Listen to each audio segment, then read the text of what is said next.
Red Star Radio. Voice of the Revolution. You know, one kind of sneaky way how people perpetuate their political viewpoint is to frame the entire political spectrum in a way that makes their ideology look good and everyone else's ideology look bad. To see what I mean by this, you can just Google political spectrum charts and you can see all kinds of different people doing this. Let's take a look at a few of them.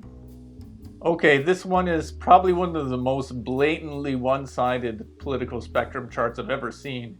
You can tell that someone's not even trying to be objective when they put their own ideology in one side and give it all these good adjectives, and literally almost everything else is on the opposite side in a column that they might as well have just called the bad column. Like, how the hell are Islamists or theocrats or tribalists left-wing? It makes absolutely no sense. Neither do they necessarily have a command economy. Oh, and this is subjective and objective, which I guess for some reason you have to have an objective political ideology, which in itself is subjective. Then when we look at the adjectives, it gets even more bizarre, like totalitarian left, democratic right. Okay, big surprise there. Anything leftist is automatically totalitarian. Collective, yeah, that's true. Oppression or freedom too? That doesn't even make any sense. Slavery or liberty, that's completely arbitrary. If anything, slavery is more likely in a totally right-wing libertarian society where there's no labor laws or anything, but alright. Irrational or rational, that's like what is that based on? Ideology-based, natural law-based. This is probably the funniest one so far. Apparently, leftists are the only ones that are ideological, but right-wing libertarianism is not an ideology, it's just natural law-based. So apparently you can find free markets in nature, like, monkeys trading bananas with birds or something like that? I don't know what the natural law is that perpetuates capitalism. It's pretty one-sided. Authoritarian or free will, that's okay. Free will is usually counterposed to determinism, not authoritarianism, but here we got our founders' political spectrum, which I guess is the founding fathers of the US, because some Americans kind of have this weird fetish to think that the founding fathers were like perfect and had the perfect idea of how to run a country that would just stand up forever. And we see that today's conservatives are conveniently right at the founders' goal. They're basically perfect because they're following people who are apparently perfect. Yeah, this is kind of weird because, you know, these are guys that lived in the 18th century and had slaves and stuff, and somehow their goal was something that's still applicable to post-industrial society in the 21st century.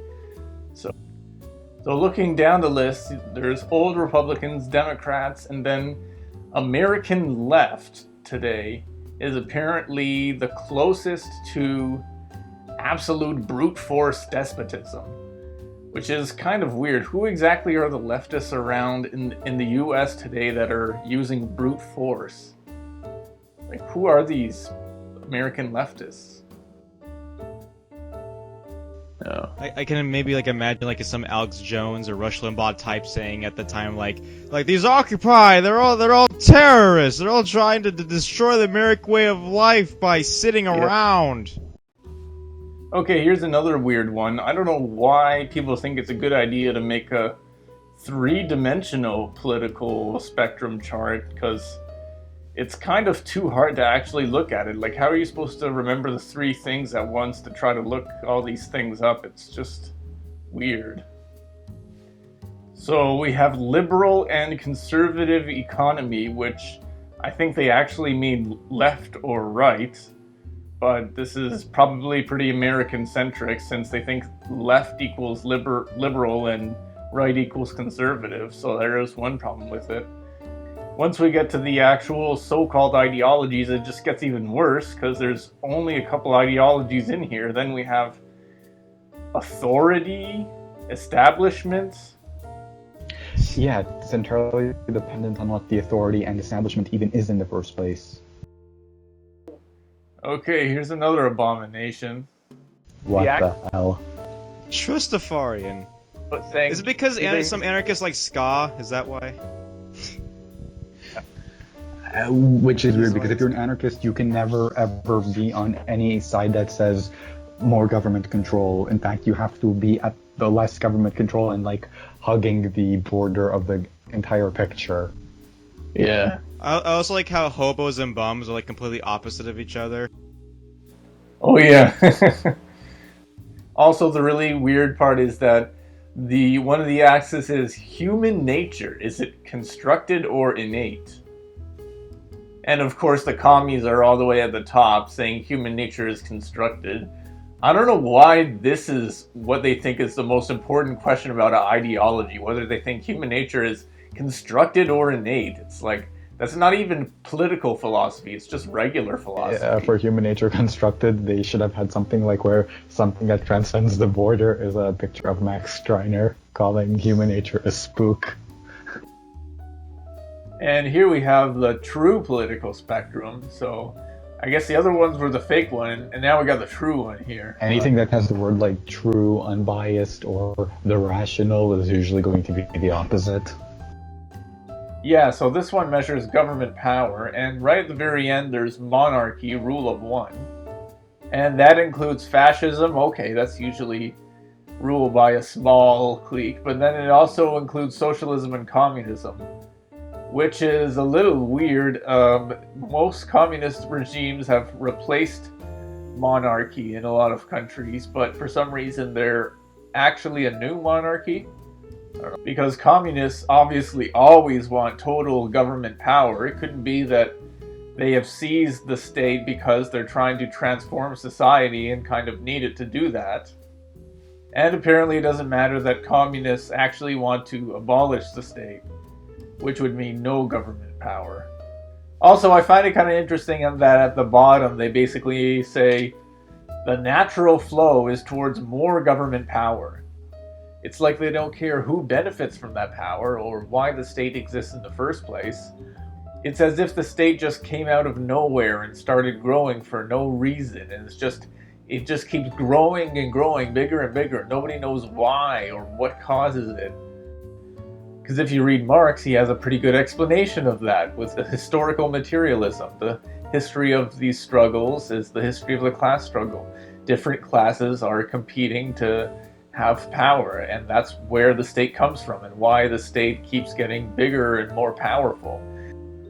Okay, and next, I don't know if this is supposed to be taken seriously or if it's just a chart that went wrong somehow, like just terribly wrong, but I found this.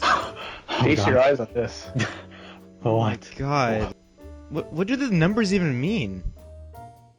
I don't know. This file, when I downloaded it, was literally just called Ideology Confusing, so I'm not even sure if this was meant to be taken seriously or if, I don't know. Anyways. Okay, here's the last one. Another American one, of course. I could totally see this being taught in like an American history class, or like using this on a presentation. Yeah, like this is how it works. You got the evil tyranny left and the liberty right, and America apparently is right in the middle, because we found the perfect system. That's why we're in the middle there. Of course, this one has communism and fascism on the same side, yet again. Because they're both tyranny, apparently. Apparently it doesn't matter. Communists and fascists found themselves on opposite sides in the Spanish Civil War, World War II.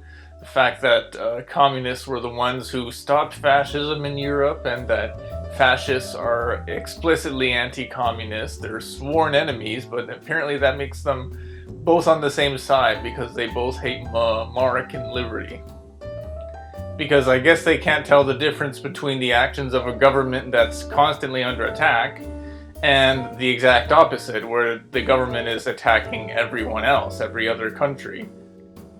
Anyways, that's it for now. Please like and comment. Okay, thanks, bye.